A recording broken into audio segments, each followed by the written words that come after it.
وَلَقَدْ يَسَّرْنَا الْقُرْآنَ لِلذِّكْرِ فَهَلْ مِن مُدَّكِرٍ۔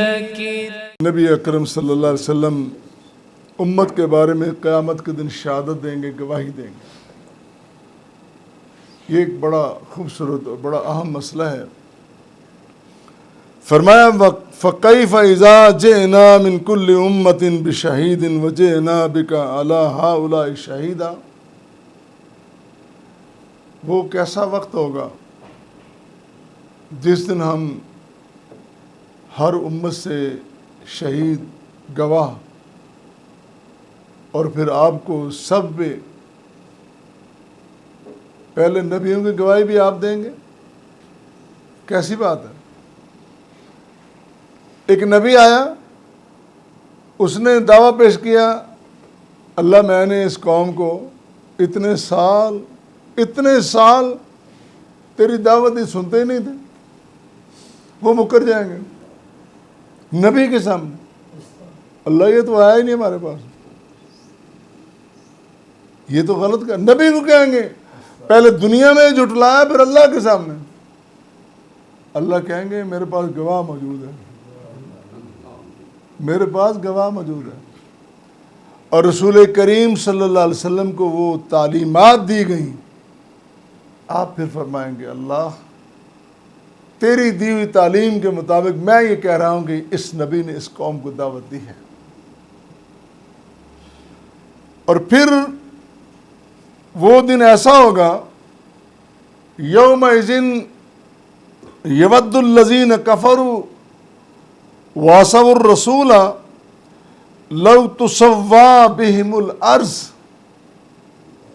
جن لوگوں نے کفر اختیار کیا اور رسول کی نافرمانی، وہ چاہیں گے، ان کا خیال ہوگا آج زمین برابر ہو جائے، ہم اس میں دھس جائیں، زمین کے اندر دھس جائیں، ہم سامنے عدالت میں پیش نہ ہوں، ہم اللہ جل شانوں کی جلالت کا مقابلہ نہیں کر سکتے، سامنا نہیں کر سکتے، کاش ہم دھنس جائیں زمین کے اندر، تو سوا برابر کر دی جائے۔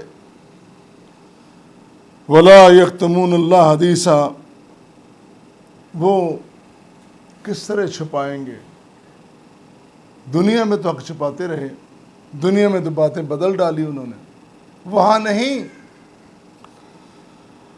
اللہ وہ جو روز قیامت ہے جس کا تصور قرآن اور حدیث نے پیش کیا ہے، اور جس کو آج پڑھا لکھا دانشور وہ اس کو مانتا ہی نہیں ہے، رب کو نہیں مانتا، رسول کو نہیں مانتا، قیامت کو نہیں مانتا، قبر کو نہیں مانتا، حساب کتاب کو نہیں مانتا۔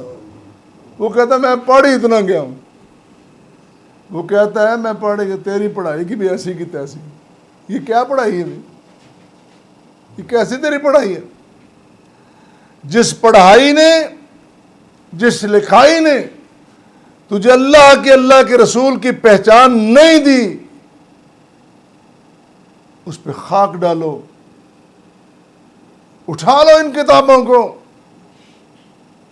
ان سب دفتروں کو اٹھا لو، ان کی کوئی ضرورت نہیں ہے۔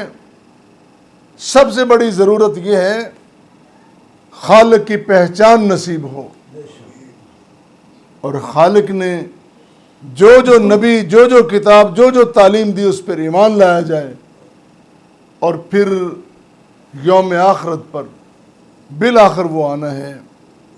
اللہ اس بارے میں حضرت علی رضی اللہ تعالیٰ عنہ کی کسی سے بات ہو گئی،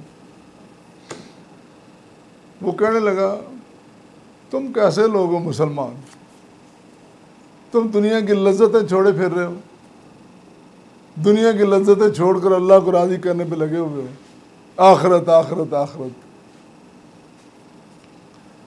حضرت علی نے فرمایا ٹھیک ہے میں تیری بات مان لیتا ہوں، اگر ایسا ہوا تو کل ہم برابر ہوں گے، ہم نے دنیا کی تھوڑی سی لذتیں چھوڑی ہیں نا، دنیا ہماری بھی گزرے گی تمہاری بھی گزر گی، لیکن اگر ایسا ہوا کہ جو باتیں میں کر رہا ہوں میرے نبی نے جو تعلیم دی وہ سچ ہو، پھر کیا کرے گا؟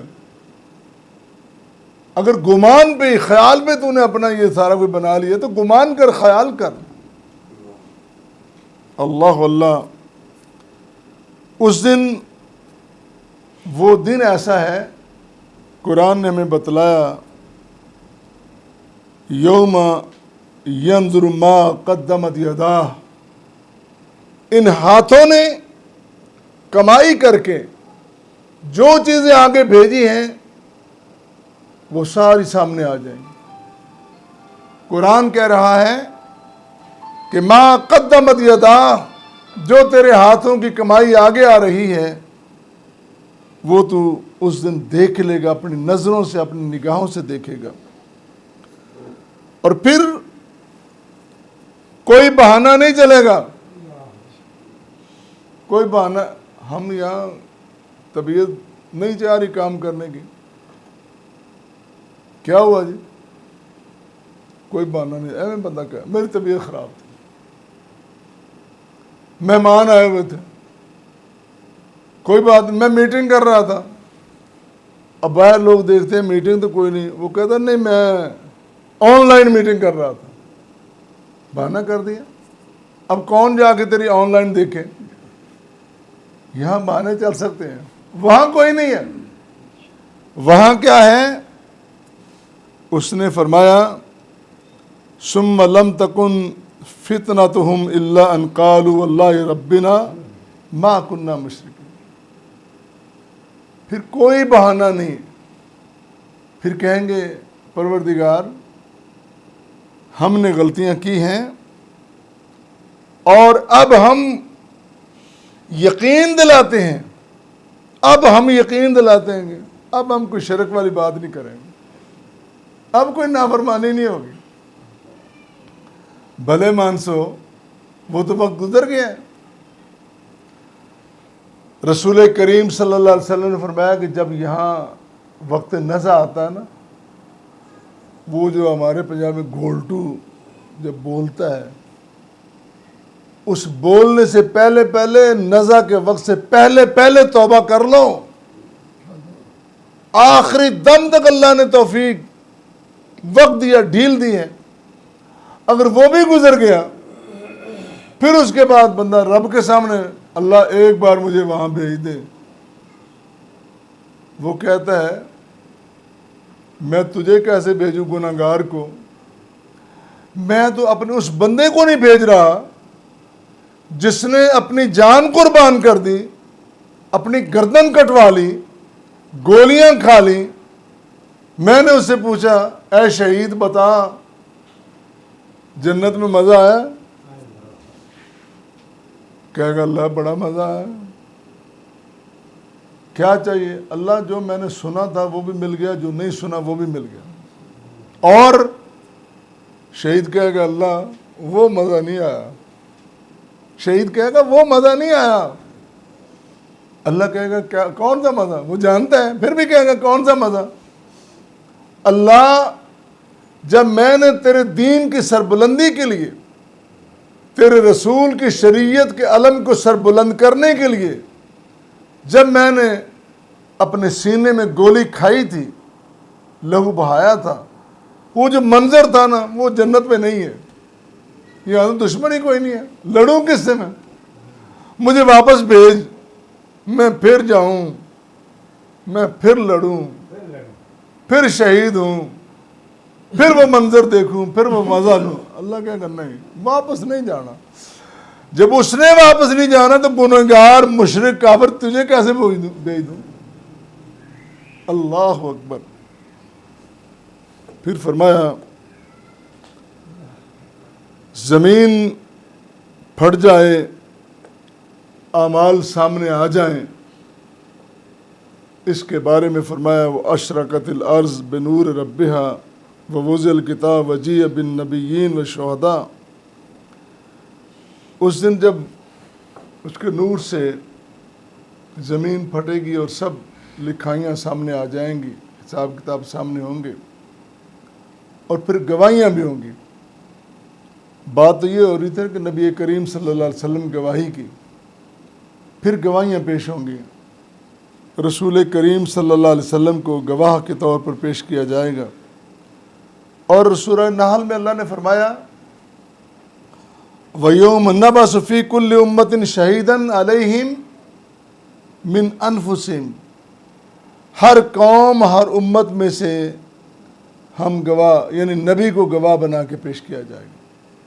ظاہر ہے اس کی ڈیوٹی تھی، اس کو وقت دیا تھا، اس کی ذمہ داری سونپی تھی، کس نے کیا کیا، وہ ساری چیزیں، یہ ساری چیزیں بتائی جا رہی ہیں کہ اللہ تعالیٰ ظلم نہیں کرے گا، وہ نظام عدل اور انصاف کا نظام ہے۔ اور آخری بات کہ جب اللہ کہہ رہے ہیں فَكَيْفَ إِذَا جِئْنَا مِنْ كُلِّ أُمَّةٍ بِشَهِيدٍ وَجِئْنَا بِكَ عَلَىٰ هَؤُلَاءِ شَهِيدًا، وہ کیسا منظر ہوگا، ہر قوم امت پر شہید ہوگا اور ہم آپ کو سب پہ گواہ بنائیں گے۔ امام بخاری رحمۃ اللہ علیہ ایک حدیث بیان کرتے ہیں اپنی صحیح بخاری میں، حضرت عبداللہ بن مسعود رضی اللہ تعالیٰ عنہ بڑے جلیل القدر صحابی ہیں۔ ایک دن اللہ کے رسول صلی اللہ علیہ وسلم نے فرمایا عبداللہ مجھے قرآن تو سناؤ۔ عبداللہ کہتے ہیں اللہ کے رسول میں سناؤں، قرآن تو آپ پہ نازل ہوا ہے، میں کیسے سناؤں، میری کیا مجال۔ آپ نے فرمایا لیکن احب، مجھے پسند ہے تو قرآن پڑھے اور میں سنتا جاؤں۔ اللہ، وہ کیسا منظر ہے۔ اور پھر اس میں ایک بات، اگلی بات سے پہلے یہ بات کہ اس سے خوبصورت منظر کوئی نہیں ہو سکتا کہ قرآن پڑھنے والا اور لوگ سننے والے ہوں، اور وہ مجلس، وہ محفل اللہ کو اتنی پسند ہے، اتنی تیری نیند سے، تیرے کاروبار سے، تیرے دنیا کے سب معاملات سے، اس سے بہتر کوئی مجلس نہیں ہے کہ جس میں قرآن پڑھا جائے، قرآن کی تعلیم دی جائے۔ اللہ کے رسول کا فرمانا اور عبداللہ بن مسعود رضی اللہ تعالیٰ عنہ کا قرآن پڑھنا۔ وہ کہتے ہیں کہ میں قرآن پڑھنے لگا، پڑھتے پڑھتے سورہ نساء آ گئی، پڑھتے پڑھتے، اس کا مطلب کتنا پڑھا ہوگا، سورہ نساء میں جب یہ آیت کریمہ جو 41ویں نمبر پہ ہے، 41 آیت کریمہ جب یہ آئی نا، تو رسول کریم صلی اللہ علیہ وسلم نے، جب میں نے یہ پڑھا فَكَيْفَ إِذَا جِئْنَا مِنْ كُلِّ أُمَّةٍ، رسول کریم صلی اللہ علیہ وسلم نے فرمایا حسبک الآن،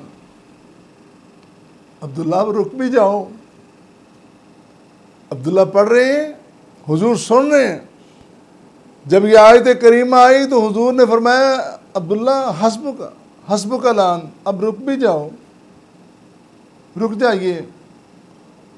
جب آپ نے فرمایا تو میں نے نگاہ اٹھا کے دیکھا، فَالْتَفَتُّ إِلَيْهِ، میں نے نگاہ اٹھا کے آپ کی طرف دیکھا، اللہ واللہ فَإِذَا عَيْنَاهُ تَذْرِفَانِ، آپ کی آنکھوں سے آنسو جاری تھے، اللہ کا شکر ادا کرتے ہوئے، اس کی نعمتوں کو، اس کی عطاؤں کو۔ کتنا پیارا رسول، کتنا پیارا مقتدا، کتنا پیارا نبی اس امت کو ملا کہ جو شکر گزاری میں بھی آنسو بہاتا ہے۔ ہمارے لیے اس سے بڑا سبق اور اس سے بڑا لیسن کیا ہو سکتا ہے؟